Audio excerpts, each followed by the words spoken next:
interview with Dr. Membere, Otaji, the founder of the Membere Foundation and chairman, CEO of the Econ Group of Companies. The Econ Group of Companies is interest. It's with its interest in oil and gas, shipping, and healthcare. Our guest today is a medical doctor, Tom, a graduate of the University of Lagos Medical School, Nigeria, with certificate from Lagos Business School and MC Doho School of Business, Georgetown University, Washington DC. He was a fellow. He was awarded fellowship award from the River State College of Health Science and Technology, and an honorable member for Harcourt Polo Club. Amongst others, he is a fellow and recipient of the Award of Excellence of the Nigerian Institute of Management and the Award of Excellence from the Nigerian Association of Chambers of Commerce, Industry, Mines and Agriculture.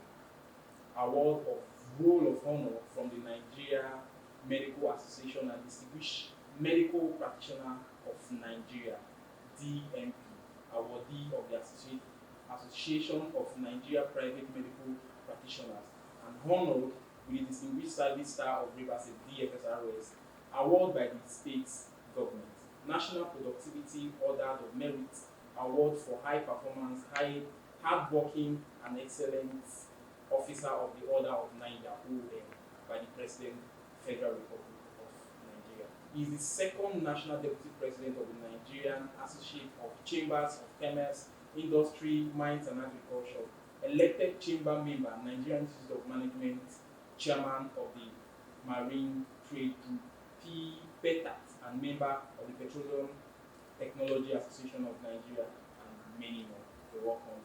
You're welcome. Now, Chief Dr. we want to talk about our topic of today's conversation is River State, yesterday, today, and the future. And you are a businessman that has gone beyond the shores of River State. Tell us about River State as of yesterday. Well, thank you. River State,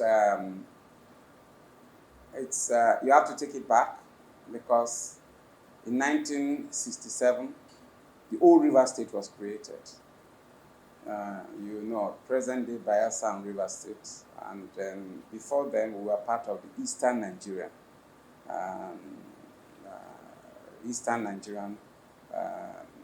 government. River State was part of the present-day River State. What constitutes River State was part of the Eastern Nigeria. And then again, if you take it back, you have had that before Nigeria was created in 1914, in 1885, River State was part of the Oil Rivers Protectorate. Oil rivers, that is crude oil, oil palm, not crude oil. Oil palm. At that time, there was no commercial crude oil.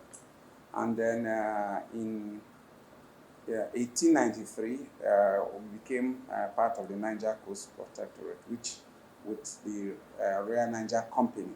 And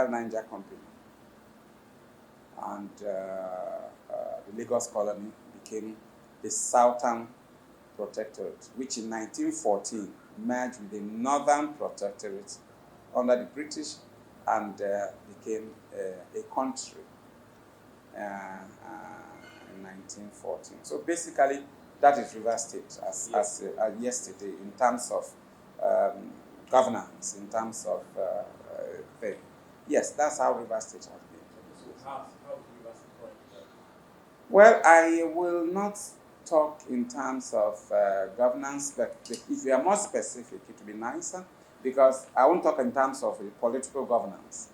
But if you talk in terms of business, in terms of, then we can have a conversation. Please give me more specific in question. We're looking at industrialization of the state corridor, right? Good. You are more of business-minded. Yes. So what's your take on the present River State? Okay. Now, the truth is, River State is a geographical entity within the Niger Delta. And as I've given you the historical perspective, how we came about. Part of River State is part of the oil palm belt, the nation's oil palm belt. So you can see that that is how it is. And then also, to also note that River State, even under the, look at the, first start with the creation of Port Harcourt, how it came to be. Before then, there were ports in what was old River State, Brass, Abonima, Bonny, for example. These are all ports in the old then. Then they are all islands. So if you want to move goods, the ships will come to Abonima Port, Bonny Port, Brass Port. But what does it mean? It means that the goods that come from the agriculture, of course, then it was mainly agricultural, timber and agricultural produce. You have to now do what we call double handling. You take it to the water side in the mainland, take barges or canoes or whatever form of water transportation, and move to the ports, which are islands, separate islands. So what does it tell you? It gives you double handling. It gives you increase the cost of transportation. Now, the colonial government was going ahead with that, challenging, difficult for the shippers and the shipping companies. Then in 1909, coal was discovered in Udi, near Enugu, in present-day Enugu State. At that time, there was no commercial crude oil, the diesel, the petrol, as we know. It was steam fired from coal that was its main source of energy for industries, for things, just ships and all that. It was steam from coal. So coal was a big thing then. It's what oil is, or had been for a while. So it means the British government said, look, we are talking about agricultural produce. Now we've seen coal that we want to move out, export. We can't continue this double handling. Where do we get somewhere good enough in the mainland that we can make a port? So in 1912, a committee was set up.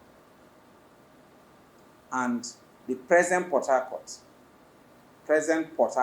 as is, was seen, identified, and a port was built there in Port Harcourt. And a city was built around the port. Do you understand? So a city, first discover a port, a city was built. What's the name of the port? I will tell you. That port is a port. That's why Port Harcourt. And now that city that was built was now called Port Harcourt, because Harcourt was the Mr. Harcourt, as he then was, before he became Viscount Harcourt, was the Secretary of Colonies. That's the Minister of Colonies in Britain at the time. So the city was named after him. So Port of Harcourt was a city. And the port is the Port Harcourt main port we have off Industry Road. My father worked in NPA, Nigerian Ports Authority. So I was born decades ago saying, no, Port Harcourt was it. It was a city around port. So what does that tell you? It is not just the shipping business and the various agencies, the Dssrs, GB Olivans, CFAO, all the various PZs and all the various agencies, the value chain across the shipping and ports businesses that make up Port Harcourt. But also, because it is now in the mainland, agro-produce. So the agro-produce were brought in from the hinterland, and then the tendency to even add some value to the raw primary produce before they are exported also came to pass. So you can imagine the level of industrialization Port Harcourt had. Look, I will tell you, go to Singapore. Singapore is just a dot. Rivers State is bigger than Singapore. But if you've heard of Singapore, it's a first world country. All it had, no natural resources like here. No natural resources, no big population. It's just a shipping lane. So shipping, city or island or country or city-state or city built around a shipping business can be huge, because I will tell you, over 90% of global trade is through shipping. So it means that there is a lot that can happen. So that was Port Harcourt. That was Port Harcourt.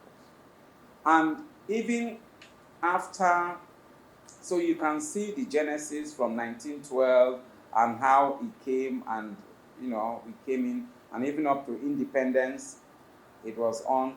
And of course, the Eastern Nigerian government built up a transformed industrial layout with so many factories, so many industries. I happened to have been, a few years ago, was chairman of the West African Industry PLC, which was built initially by the Eastern Nigerian government, and before it became West African Glass Industry after the war in 1970. So basically, that is how, those are the potentials, that's where we are coming from. That's where there are a lot of opportunities, and I can tell you, beyond shipping, 1956, commercial crude oil production started in Oloibiri. Oloibiri was in the old River State, present-day Bayelsa. So it came from Udi, so we are in the energy circle, from exporting coal, which was the energy, so there was energy transition from coal to crude oil. And we didn't lose out. Oloibiri was there, exporting. Producing crude oil, first crude oil, commercial crude oil. And from Oloibiri to Bonny pipeline, and the Bonny export terminal. Bonny, so you can see the distance. Bonny in River State, and by present-day Bayelsa production, present-day River State terminal export. So you can see the pipeline, that is midstream oil and gas, big deal. So in 1958, the first crude oil was exported from Nigeria, from River State. So you can see the businesses that we've talked about. We've talked about shipping. We can't talk about the crude oil and the associated crude oil and gas. About fishing. People have been doing it, artisanal fishing. You go home, you see people with canoes and all that, doing fishing. The rivers, we are a littoral or coastal state, means we are banking the ocean. So we can fish in the rivers and creeks, we can fish in the ocean. So fishing is a big deal. Fishing is a huge, huge deal that we have not taught. Now, beyond that, so you can see what it is. And of course, I've talked about the port terminal and transportation. Passenger using the boats and all that. Now, I can tell you, with all these shipping things, as I said, beyond the terminal or the ports, ships break down. So shipbuilding, ship repairs is another business entirely. Wood and Bush is a whole company. I think it's a German company. Everybody knows Wood and Bush. There are many companies that are doing ship repair, shipbuilding. Here, huge business that can come out from that shipping thing. We haven't talked about tourism because it never had really taken off. But if you've been to the Caribbean islands, you will see that they are not different from all these our islands in Bonny Opobo, Abonima, Tema, just mention Kola, Abise. They are not different. Exactly like that. So there are a lot of opportunities that, thank God for the various big major projects that are going on. The Bori, Opobo, Andoni roads. That's so you could connect. Imagine what will happen in the fishing Orokoto fishing terminal and Ikuru, where there are elephants and all that. So you can imagine a level of game reserves that can come on from that because of that road. You can imagine the Bodo Bonny Road. So the big almighty Bonny with everything, the LNG, Train 7 and on under construction and all the oil and gas and things. So you can see all the things that can happen from there. Not to talk of the Kalabari Road that will join many islands. So there are a lot of opportunities that can shipping, maritime and tourism that can come. Not to talk of sand. As I said, I was chairman of the West African glass industry. Sand, glass, as you know, is just made up of silica, the sand, plus chemicals. That's all. Put it in the furnace. You have your glass bottles, glass for in whatever form. So, and they are plentiful. That sand is all over. So you can see the opportunities that beckons on us over the decades. And I will tell you, how come these opportunities are not annexed? How come? These are all, it's like potentially you have all this. But how come these opportunities that are there are not annexed? You want to ask me? Should I go ahead? Well, my view is the monthly going to Abuja. What? Monthly going to Abuja, every state going to, the change in the revenue distribution. Okay. Up until the Eastern Nigerian government, up until the Civil War, the various regions tapped the resources and paid taxes to the federal government. Because every state in the country have something. Every state. There is no state. Look at today, we are hearing of solid minerals. Gold and lithium and all that. Did you ever know about it before? Some are pure agriculture. So Rivers State have our own.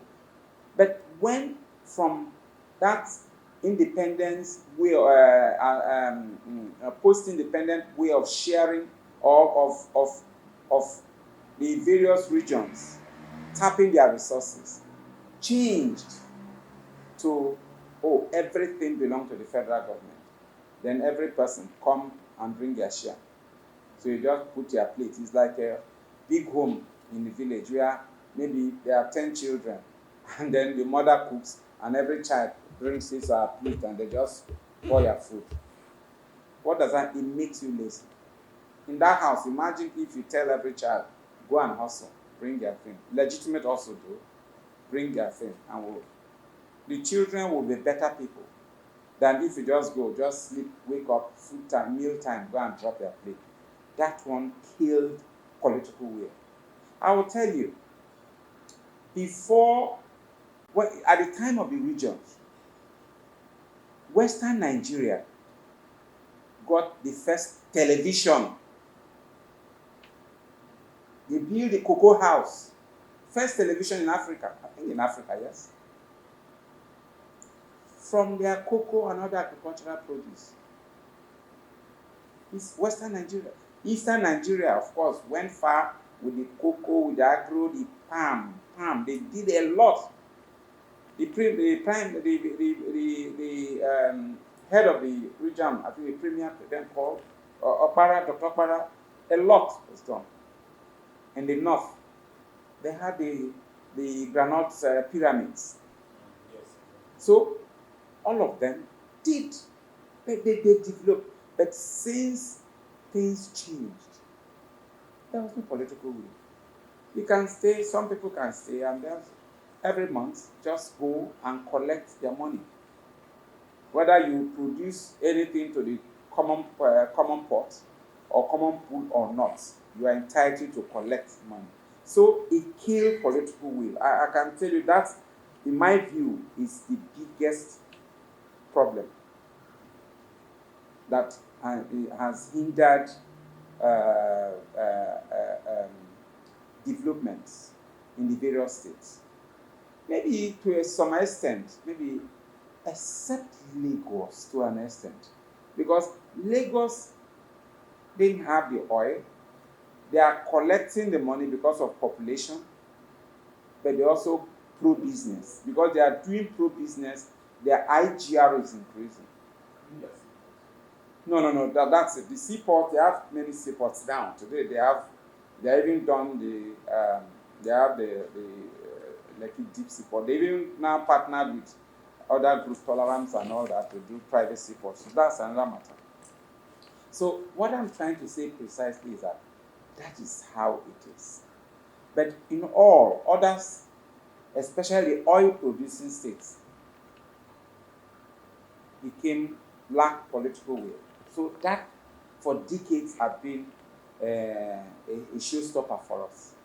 And what are they? So now I'm delving into the problems that we've had, and in terms of growing businesses and investment. And I'm now going to, after that, I'll now make proper solutions and what I see the present government of Rivers State doing. And I'll now advice from there. I'm going to take it on from there rather. Now, so that political will had been a problem. In fact, at the time, there was a government, the federal government, that said our problem is not oil. It's not but how to spend the money. General Gowan, as head of state, said it because of oil. So much money from crude oil. Rag to riches. So they just want the money at the center and that's how. So there is no control. So now you also have too much bureaucracies, uncoordinated bureaucracies. Both federal and most state governments. You have different agencies. The ministries, departments, and agencies, most of them are all come and pay this, come and pay. Sometimes local government, if you have a truck going from local government A to local government B, they will pay. As you cross the boundary, they pick you. So there are 23 local governments. You must have their sticker. So all those are. So there are too many bureaucracies and uncoordinated bureaucracies. I'm not saying now, but this has been the bane. And I will tell you, I've been employer of labor in this state since 1987, consistently to date, in different sectors of the economy. So I'm talking from experience that I've had.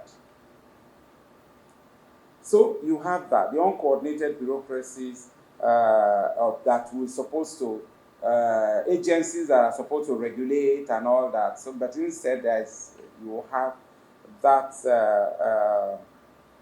things. And then everybody thinks Shell should change the communities. So go and put a company in your village or a company in anywhere in the state. The community people, youth, women will harass you. Next time, if it's in some place, they'll come and put leaves on your gates. Come and pay this. Come and pay that. Come on. Only you.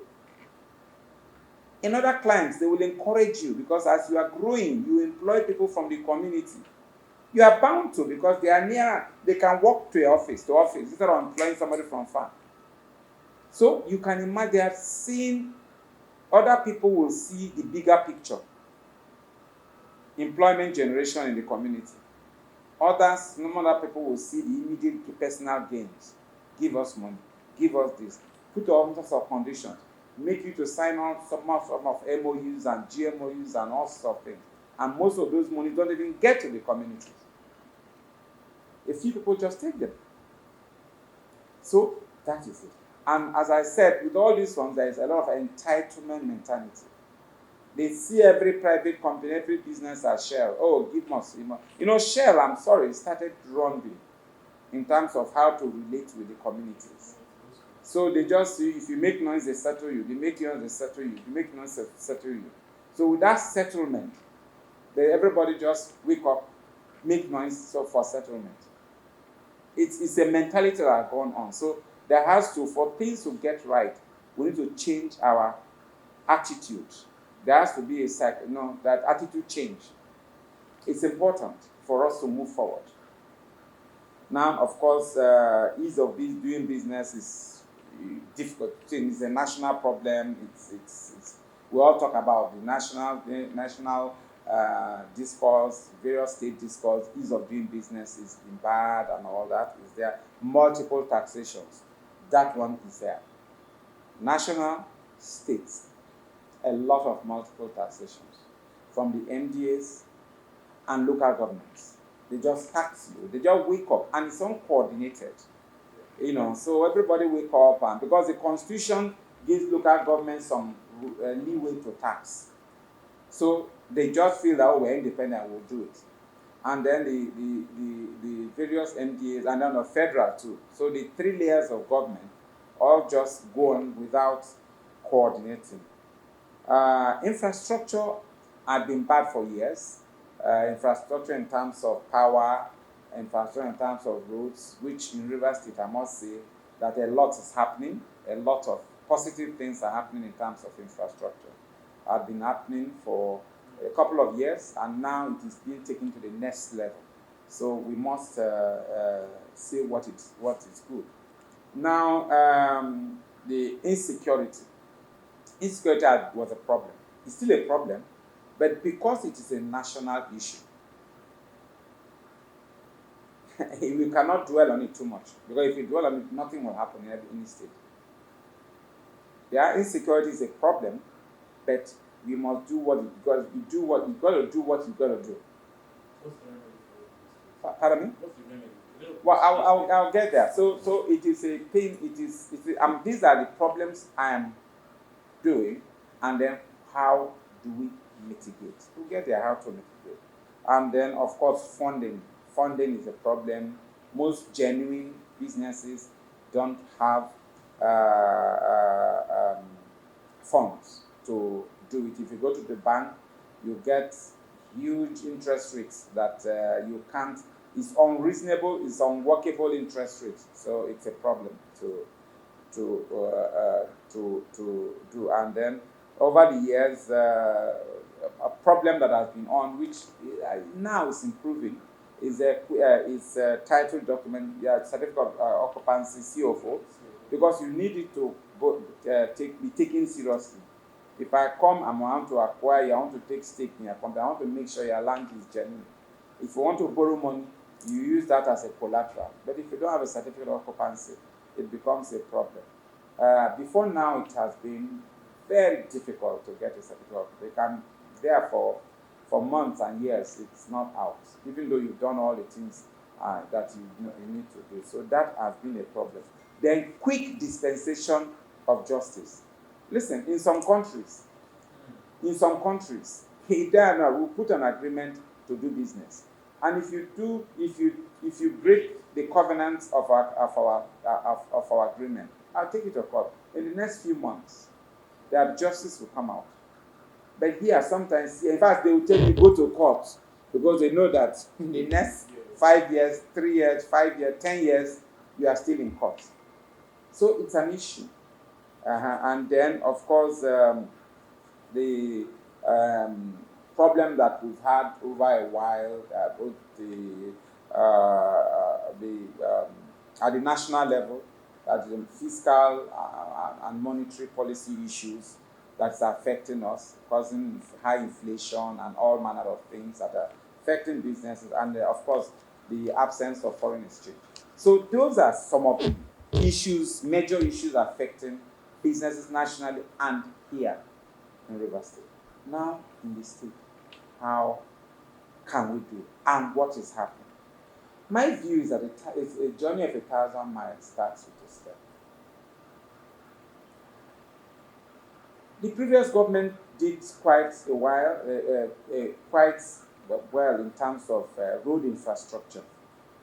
In the Obiakpo, Port Harcourt, axis. That's the main, the capital. That's around the capital, which is good because the rural places, rural islands, the rural communities to the city. That's it. So infrastructure in terms of road infrastructure, we're trying. So it's something, is, as I said, a journey of 1,000 miles starts with a step. So it's just, we are taking, now that area is infrastructure, is power that has been a bane of a big problem, and I hope that unfortunately the various turbines, that power turbines that some previous governments, or the least government and so did, were sold off, and then we don't know what has happened because it's not positively impacting on the power situation in the state. Now that is on. But there is one thing I must say. I must say that the present government is leading, in my view, as I said, is leading from the front, which is very, very good. I would say in leadership, there is called visible leadership, especially in times of crisis. Crisis means, we are living in a very volatile and unstable and ambiguous times. So businesses, anything can happen. There's turbulence in business and all that. So challenging times. At that period, a leader must be visible. Not autocratic. The big man who cannot be seen, who can come and talk down on everybody. No. Must be visible. If something happens, maybe there is fire or something, imagine if it happened, the governor is living wherever he is. You see abroad, maybe a small thing happened in a country, in a part of a country. Their leader will leave a UN meeting, United Nations meeting, and leave and go to his country and see to it. That's what I'm saying. Those type of things at the subnational level. It's important. Maybe you look at, but it shows that this leader is leading from the front, which is a positive sign. It tell people that, look, if I come here to invest and my business have something, maybe there is fire around my premises, I'm not alone.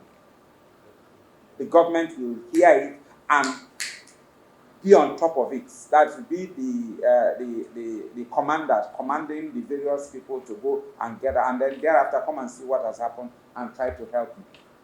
That's what I'm saying. Leading from the front. And the certificate of occupancy issue is beginning to also get better. Get all your documents in. You don't have to know anybody. And the paper, the CFO will come out. So that again is a step in the right direction. We talked about loans, cheap loans to the micro, small, and medium enterprises. I think they did something to really see. You can do it to political people. Those ones who see it as political money and it won't add value. But if you give it to real business people, real MSMEs, it will impact. I think something was done. We'll pray more will be done. Those who have taken their money will invest their money, get yields, and then also be paying back. So more money will be available. It's a circle. It's a circle. Because if you give it to the real investors, the real business people, they will do it, invest it, get yield, pay back their loan, others will get. So it becomes a circle. So that is on, and I pray that much more will be on. So that is very commendable. But also the political will to tell the various community leadership, the youths, the chiefs, and all that look, that entitlement mentality, please stop it. There was a government that did it some time ago. If you go and they do this matching ground, and all that, they will imprison you. Any community leader that tries to do it, a business is in your place and you're beginning to harass them with matching ground and various small things. Maybe the king wants to marry a new wife. He must come and every company there must come and pay so and so, levy them and anyhow. and all those times. If you don't do it, they come and close their company and all that. Those things. So again, it comes from political will, and of course, curbing the issue of harmonizing the issue of multiple taxations, so as you know what you are going to pay. Again, that is improving. That is improving too. That can only get better. And then I must also come. I was, maybe you didn't remember, I was special advisor to the government in Rivers State on investment and privatization. So apart from being an employer of labor, I was a special advisor. So I also knew, so I'm also talking from that perspective, apart from being employer of labor in this state since 1987. I'm supposed to say that, look, the MSMEs combined are the biggest employer of labor, bigger than the big corporates. What bigger than what Indorama, LNG, and all the big Shell and all that will take. See, these MSME, there are many. So they are taking 5, 10, 20, 40 staff. The other ones will take thousands. But by the time you corner this many, they employ more people than the big corporates. They employ more people than the government. So you can't joke with the MSMEs. So there must be empathy towards them. So feel their pains and all that. So government has did the investment forum, River State Investment Forum, which is a step in the right direction, as I have said. And then the governor had promised to set up the River State Investment Promotion Council. Again, that is good because you know why? Set up with the heads having access to the powers that be. You know what I mean? So, what I mean is that if you put a thing and put a head that cannot have access to the governor, the people in high authority, then it will be, look, now we have Nigeria Investment Promotion Council. We've said it, it's been there for decades. When the chairman or the head have access to VILA, that's the head, seat of power, it works. When the chairman or the chief executive of the Nigerian Investment Promotion Council do not have direct access to the seat of power, it doesn't work because he will say, I can't reach my organ. That's the thing, I can't reach my organ. So for it to work, the leadership, the chief executive of the Rivers State Investment Promotion Council, and or the chairman of the board must have a direct, easy access, because their issues will be coming out. Issues will be coming out, and then they will be. So people know that this is area that look, get things done. If there are issues, somebody is listening, somebody is acting. And of course, what they will do, they will have a focused investment development plan that will look at the short-term quick wins or low-hanging fruits to turn around the situation for good, and then the medium term and the long term. So if that is done, already, as I said, the journey of 1,000 miles starts with a step. And I think some of the things I've said, you show that we are taking the right step, but it should be more intentional, it will be more institutionalized, so it will, because we are coming from rots, a lot of rots, years of rot. We are coming from, and you know what? If the states grows, if these steps are taken and businesses grow, that's what I mean for business, collective businesses grow, you know what happens? It means there will be many, many companies, instead of only the NLNGs, the Shell, and all, and then the Indorama, and so on, paying their contributing to the IGR, the internal generated revenue. You have thousands of MSMEs paying their little quota. Thousands and millions paying. So you can see that a lot of people, the state's IGR will go up, correct? If these things are done that we talk about, the state's IGR will go up. And then two, these young boys and girls that may be causing one problem or the other will be one way or the other directly or indirectly employed. Directly by these companies, indirectly by being suppliers or taxi drivers or one vendor or the other. So you can see that if you do that, you have employment generation. And of course, if these young boys and girls are employed, what happens to security? Because these boys doing security, the boy is doing the big causing the much problem. Their guys don't give them plenty money. No, they don't. The warlords, the big warlords, collect they take the dividends of the crime. But the boys that actually implement don't get. So imagine that without going to carry gun, without going to carry knife, I can be working and getting that amount I'm being given for carrying gun, and that will expose me to problem.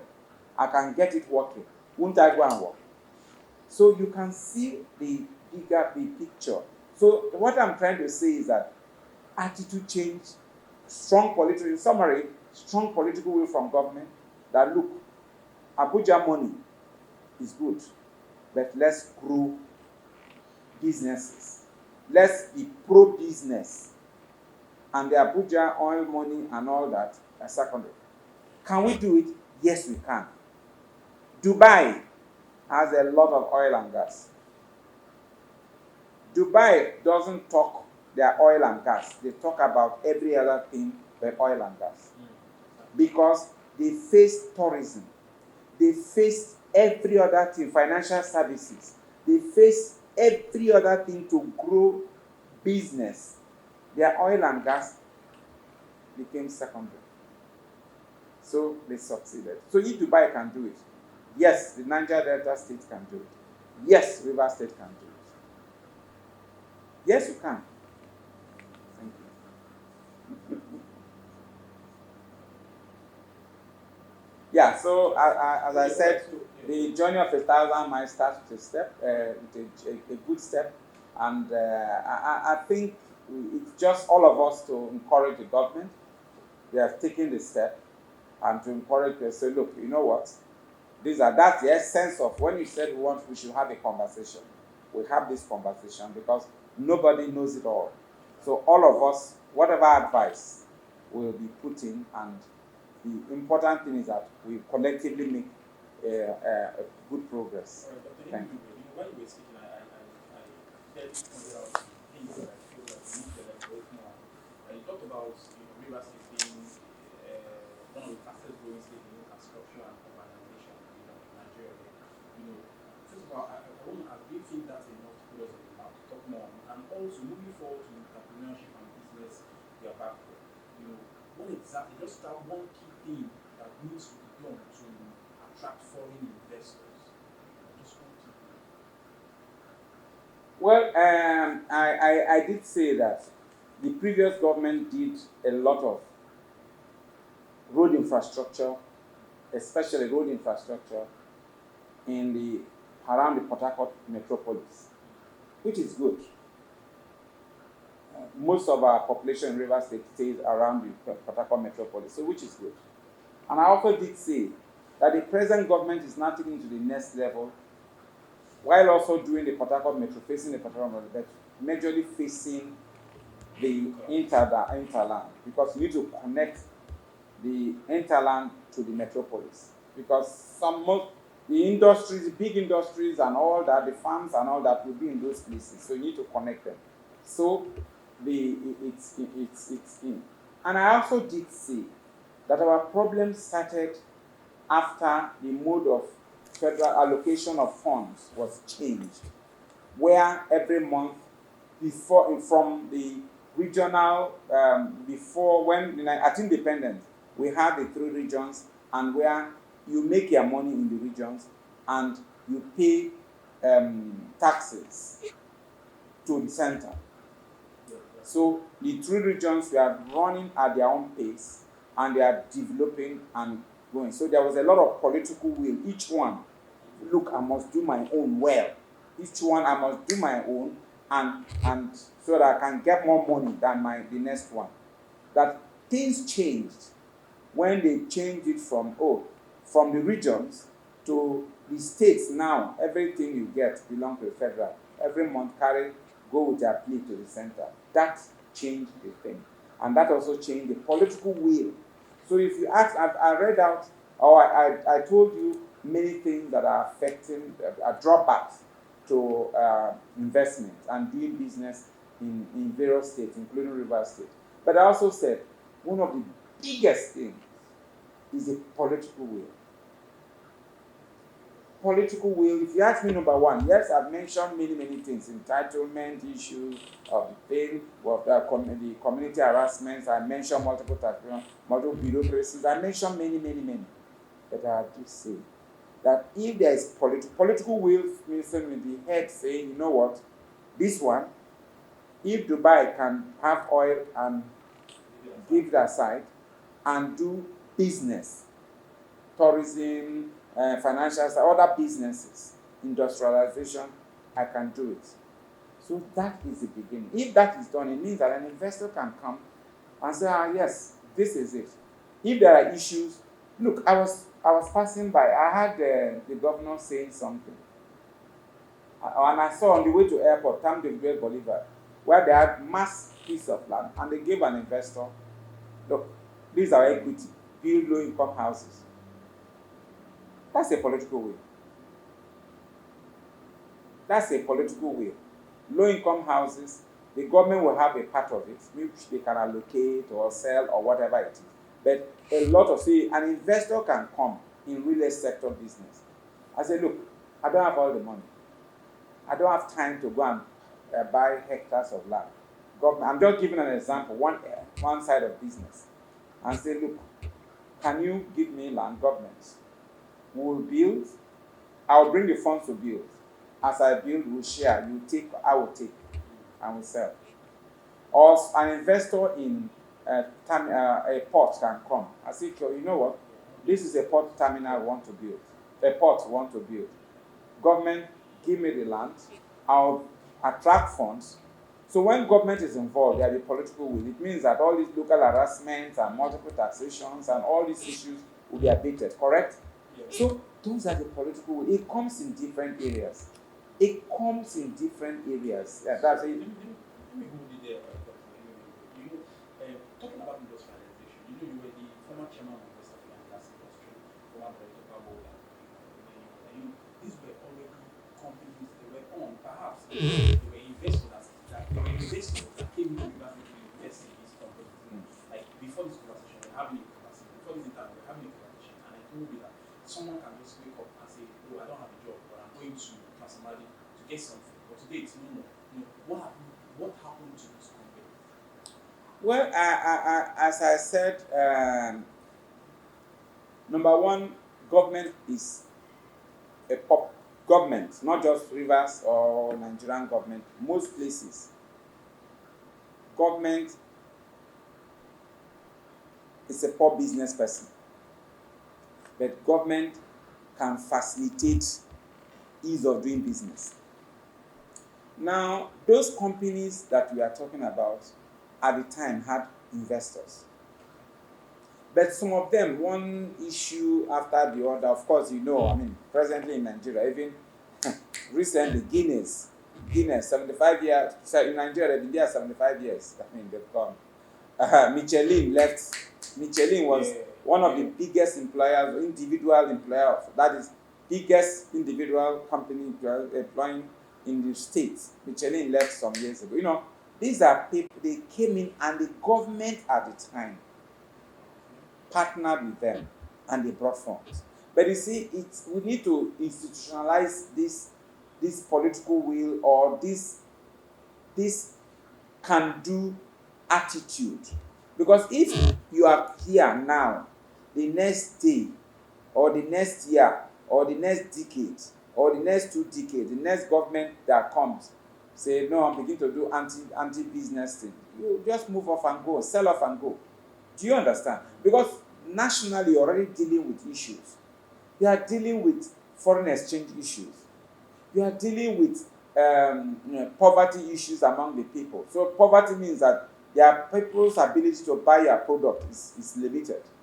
You are dealing with a lot of power issues. You are dealing with a lot of inflation issues, monetary and fiscal policy issues. So there are many things you are dealing with. But in the subnationals, you say, I agree, you are dealing with that. But in my own, I want to support you. I was reading the governor of Soludo, the governor of Anambra, saying something, I think yesterday or day for over the TV, and where he talked about what they wear, native, the cars they use, a lot of things. You can see political will. Oh, you can't do this excess. You can see governance in action. I'm not saying it's all perfect. No, it's not all perfect. Nowhere is perfect. But governance in action. Pro-business governance in action. That's what I'm talking about. So in answer to your question, if it is on, it is on. If it is institutionalized, it becomes a way of doing. There was Nigerian Engineering Works, new. They were Indians.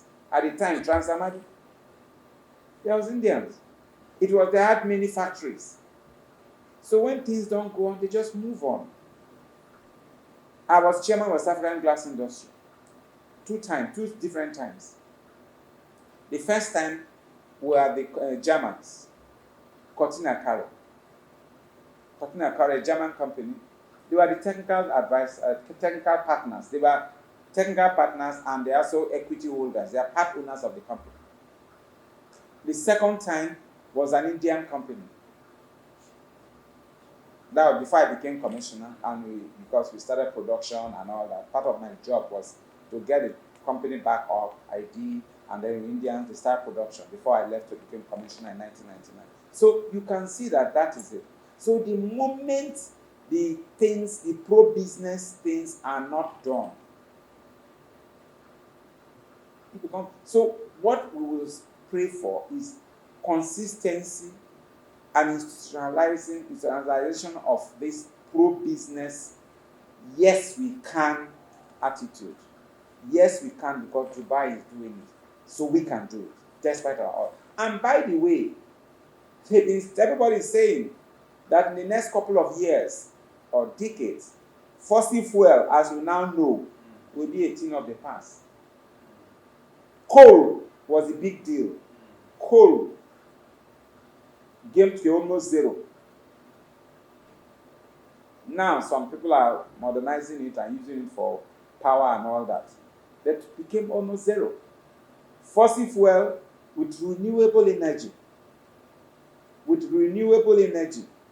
The fossil fuel energy that we are. So we need to think out of the box. We need to think ahead. What will the Niger Delta do? What will Nigeria do? What will Rivers State, one of the biggest producers of oil, crude oil and gas, do outside fossil fuel? So you can see that there has to be an institutionalized planning. There has to be thinking out of the box, a long-term planning. But we can do it. Oh, we can. But otherwise, you just be in circle. Now we said this present government is leading from the front. There's leading from the front. You can see visibility in governance, which is. But then next person come, maybe you have an autocratic big boss. A big boss that cannot be reached, cannot be approached. They'll go to the next day. Look, I will tell you, Dangote refinery is redefining Lagos. Dangote refinery should have been in the Niger Delta. He came to the Niger Delta states, that the oil, because they say nearness of raw materials to put an industry. The oil and gas he needs for his petrochemicals, refinery, fertilizer, and the Niger Delta, not in Lagos. But one group gave him listening ears. Another group says,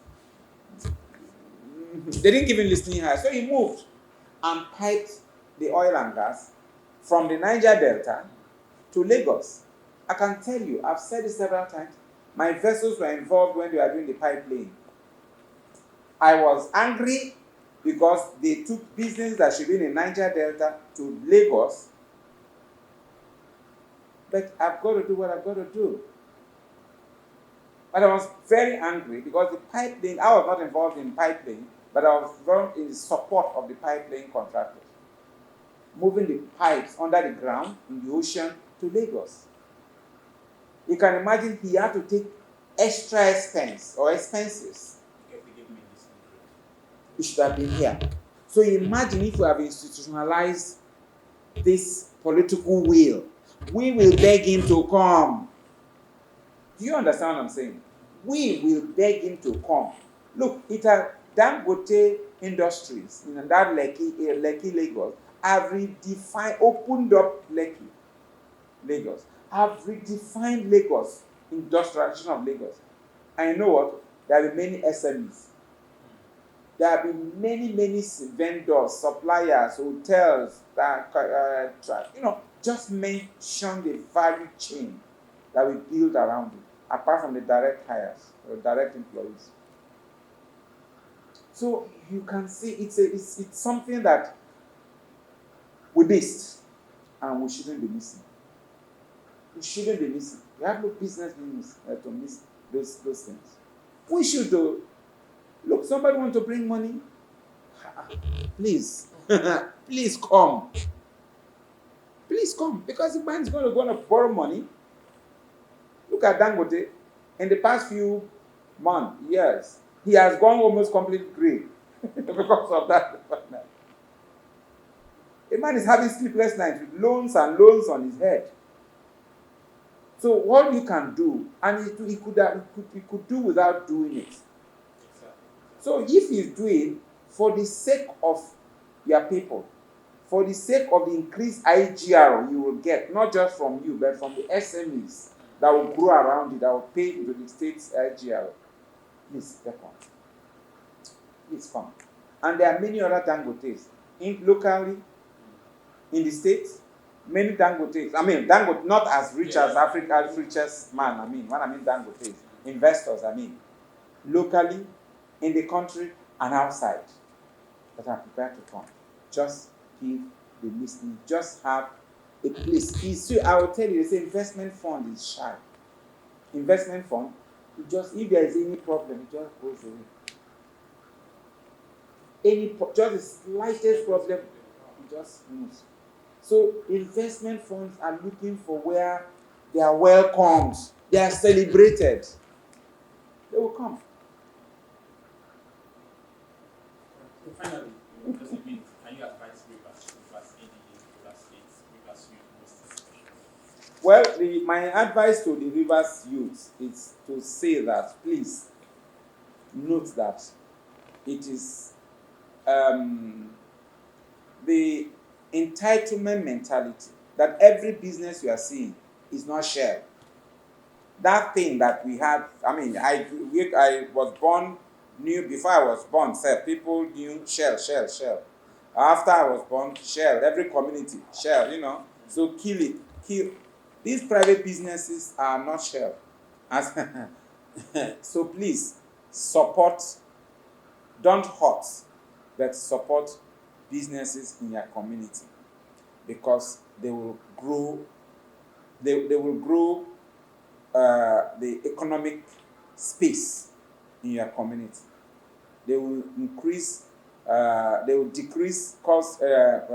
poverty, increase employment in your community. Community in terms of immediate community, local government or state. So please, that mentality should take it away. We should take that thing away. So all of us should know that Rivers State is blessed. Look, you haven't asked, the blue economy is a big deal. Blue economy? What's blue economy? It's the water. So the blue economy is us. We are a river state. We are a coastal state. We have boundary with the ocean, and then we have many rivers and creeks, and all of them, all the things I've mentioned quite a lot that can happen in the water, in the water, on the ocean bed, in the seabed.